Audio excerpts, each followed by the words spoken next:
यहाँ पर एक बात की बात की, देवराज इंद्र देवताओं का राजा है। इंद्र को बड़ा मद है अपने ऊपर, मैं देवराज हूं। एक बार इंद्र जो है अपनी सभा में बैठे थे, तो यहाँ पर इसकी अप्सराएं थी, बहुत अप्सराएं, तिलोत्तमा, विद्योत्तमा, मेनका, उर्वशी, चारों ऐसी सुंदर है कि जिनको देख करके कामदेव भी लज्जायमान होता है। तो इंद्र अपने सिंहासन में बैठा है, यहाँ नृत्य हो रहा है। जब मनुष्य राग रंग में ज्यादा लिप्त हो जाता है ना, तो उसे होश नहीं रहती। इंद्र भी अपने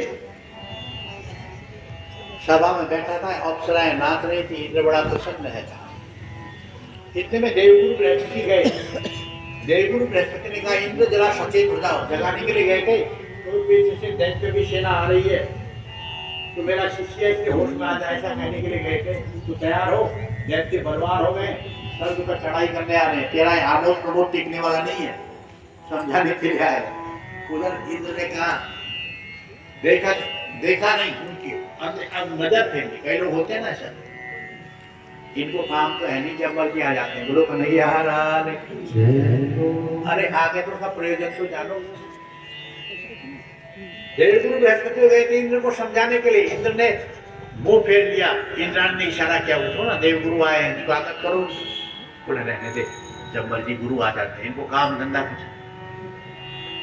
देवगुरु ने देख लिया, बोले ऐसे लोगों के पास जाना नहीं चाहिए, बोलो कन्हैया लाल की। पीछे हट गए, लौट करके घर गए। बोले मरना है तो मरो, मैं क्या करूं।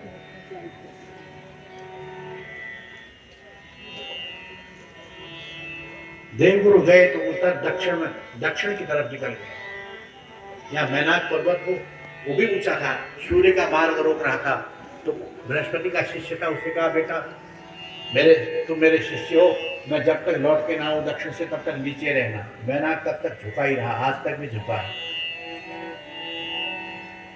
तो अपनी पत्नी से कहे, मैं तो दक्षिण दिशा की ओर जा रहा हूं।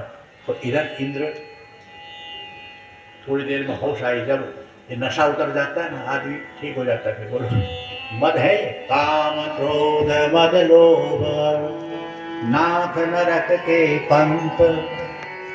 क्या क्या मद है? काम सबसे पहला दुश्मन, क्रोध दूसरा दुश्मन, लोभ तीसरा दुश्मन, मद अहंकार चौथा दुश्मन। 4 दुश्मन हमारे अंदर बैठे। तो जब मद उतर गया तो ठीक हो गया। आया, बोले पत्नी ने कहा, देखो तुम्हें पता नहीं चला, मैंने इशारा किया, देवगुरु उठ के चले गए। इंद्र अब गया देवगुरु को मनाने के लिए, वहां घर में देवगुरु तो चले गए दक्षिण दिशा की ओर। स्वर्ग का सिंहासन बिना गुरु के, बिना कुशाओं के, बिना गौ के, बिना अग्नि के घर पवित्र नहीं होता भैया। इसलिए हमारे यज्ञ में ब्रह्म की स्थापना की जाती है ना। ब्रह्म जज्ञानम प्रथमम पुरस्ताद धुषीमतः सुरुचो वेन सुवधन्या उपमा अश्य विष्टा।